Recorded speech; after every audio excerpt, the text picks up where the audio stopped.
Shalom,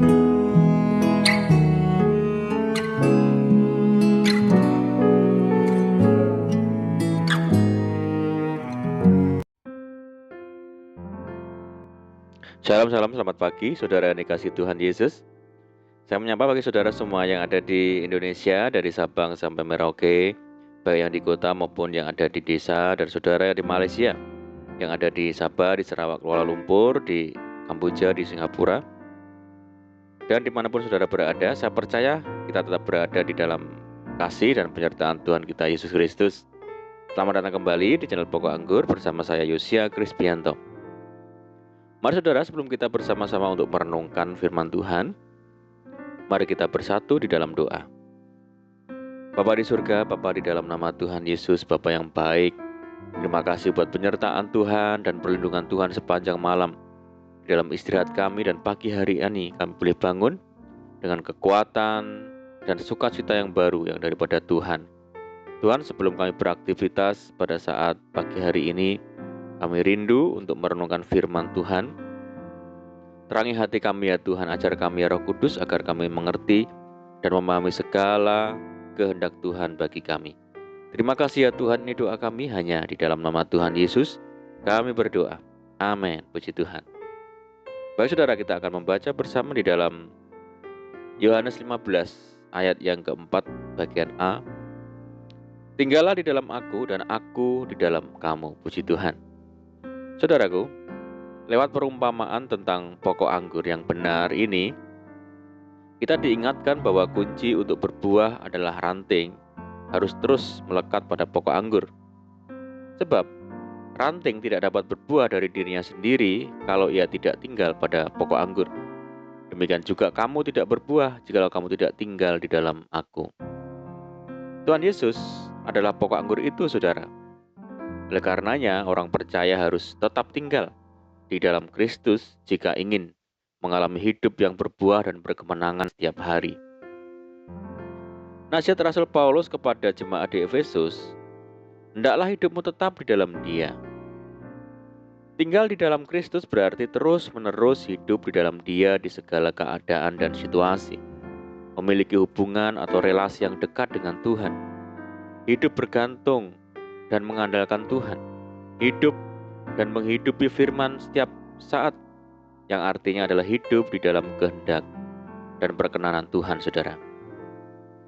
Alkitab menyatakan bahwa ada berkat-berkat yang Tuhan sediakan bagi orang yang tetap tinggal di dalam Dia.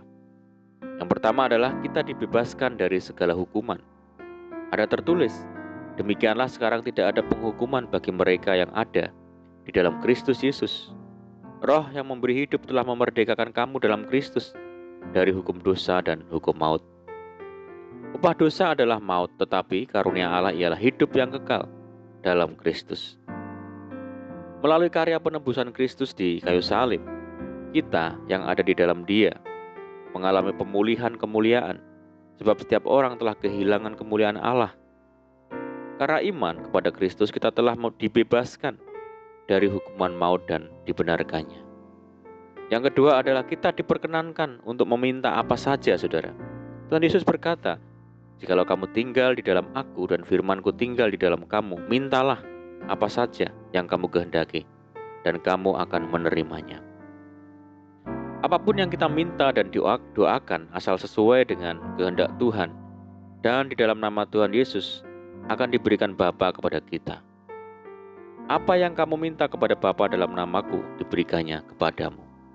Saudaraku, jadi doa-doa orang yang tetap tinggal di dalam Kristus yang adalah pokok anggur dan kita adalah rantingnya memiliki peluang sangat besar untuk mendapatkan jawaban dari Tuhan. Asal kita tetap tinggal di dalam Tuhan, tidak ada yang perlu dikhawatirkan karena berkat-berkat rohani dan jasmani pasti diberikan Tuhan bagi kita, saudara. Saudaraku, Yohanes pasal 15 ayat yang ke-7 adalah menjadi ayat favorit bagi banyak orang Kristen. Mereka seringkali menggunakan ayat ini sebagai senjata untuk komplain dan mengklaim Tuhan agar doa-doanya dijawab dan segala keinginannya terpenuhi.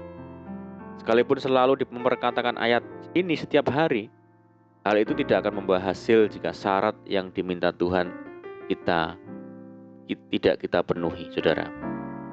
Apa yang kita minta Tuhan akan berikan dan sediakan, asalkan kita memenuhi persyaratan yang Tuhan kehendaki. Syaratnya adalah, jikalau kamu tinggal di dalam Aku. Tinggal di dalam Tuhan ini berbicara tentang persekutuan yang karib dengan Tuhan, seperti ranting yang melekat pada pokok anggur. Tinggallah di dalam Aku dan Aku di dalam kamu. Sama seperti ranting tidak dapat berbuah dari dirinya sendiri kalau ia tidak tinggal pada pokok anggur. Demikian juga kamu tidak berbuah jikalau kamu tidak tinggal di dalam Aku. Saudara, tinggal di dalam Tuhan berarti hidup seseorang benar-benar dalam pimpinan Roh Tuhan, sehingga seluruh kehendak pribadi harus dimatikan dan ditaklukkan untuk Kristus. Aku hidup, tetapi bukan lagi aku sendiri yang hidup, melainkan Kristus yang hidup di dalam aku. Ia harus makin besar, tetapi aku harus makin kecil. Orang yang tinggal di dalam Kristus berarti wajib hidup sama seperti Kristus hidup. Dan berikutnya adalah firman-Ku tinggal di dalam kamu. Ini berbicara tentang ketaatan melakukan firman Tuhan, saudara. Jika firman Tuhan tinggal di dalam kita, demikianlah firman-Ku yang keluar dari mulutku, ia tidak akan kembali kepadaku dengan sia-sia, tetapi ia akan melaksanakan apa yang Ku kehendaki dan akan berhasil dalam apa yang Kusuruhkan kepadanya. Saudaraku, ketika doa-doa kita tidak dijawab Tuhan, ketika apa yang kita minta tidak dikabulkan Tuhan, jangan langsung kecewa dan marah kepada Tuhan. Marilah kita mengoreksi diri kita, saudara. Mungkin selama ini kita belum memenuhi persyaratan yang Tuhan inginkan dan kehendaki. Jangan hanya menuntut Tuhan untuk memberkati kita, memenuhi keinginan kita, apabila kita sendiri tidak melakukan apa yang menjadi bagian kita, yaitu tinggal di dalam Tuhan. Saudara, mari kita tekadkan hati kita pagi hari ini untuk tinggal di dalam Tuhan Yesus, yaitu hidup di dalam pimpinan Tuhan, hidup melekat kepada Tuhan, hidup serupa dengan Injil Kristus, serta hidup dalam ketaatan total kepada Tuhan. Maka tentunya kita akan senantiasa hidup di dalam berkat-berkat Tuhan. Amin, puji Tuhan. Mari kita berdoa. Bapa di surga, Bapa yang baik, Bapa di dalam nama Tuhan Yesus, terima kasih Tuhan buat firman-Mu. Bawa dan ajar kami Tuhan untuk melekat kepada pokok anggur yang benar, yaitu Engkau ya Tuhan, sehingga kami senantiasa hidup dekat dengan Tuhan, hidup bergantung dan mengandalkan Tuhan. Bahwa kami menjadi pribadi yang hidup di dalam ketaatan, sehingga berkat-berkat Tuhan senantiasa mengalir dalam hidup ini. Terima kasih ya Tuhan, mampukan kami melakukan firman-Mu dengan setia. Saat ini kami berdoa bagi saudara kami semua yang mendengar program ini, yang di Indonesia, dari Sabang sampai Merauke, dan dimanapun saudara kami berada. Yang sakit Tuhan sembuhkan di dalam nama Tuhan Yesus, yang hidup dalam tekanan kesulitan, Tuhan yang tolong mereka, pulihkan hidup mereka, buka jalan di dalam nama Yesus. Tuhan berkati dalam rumah tangga, pekerjaan, bisnis, pendidikan, dan apapun yang Tuhan kerjakan. Berdoa bagi saudara kami yang hidup dalam ikatan dan belenggu dosa, Tuhan lepaskan di dalam nama Tuhan Yesus. Berdoa bagi bangsa kami Indonesia saat ini menghadapi pandemi COVID-19 dan dampak yang ditimbulkan, Tuhan tolong berikan belas kasihan Tuhan, sehingga bangsa kami boleh mengatasi segala masalah yang ada. Berdoa buat program vaksinasi nasional, Tuhan berikan kelancaran dan kemudahan bagi bangsa kami. Terima kasih Tuhan. Di doa kami percaya Tuhan mendengar seruan doa kami. Hanya di dalam nama Tuhan Yesus kami berdoa. Amin. Puji Tuhan, saudara, kita sudah berdoa. Saya percaya saat ini kita dikuatkan, diberkati. Mari saudara kita tetap semangat di dalam Tuhan. Jangan berputus asa. Bersuka cita senantiasa, sebab di dalam Tuhan kita sanggup melakukan segala perkara. Selamat pagi, selamat beraktivitas. Doa saya menyertai saudara semua. Tuhan Yesus memberkati. Haleluya.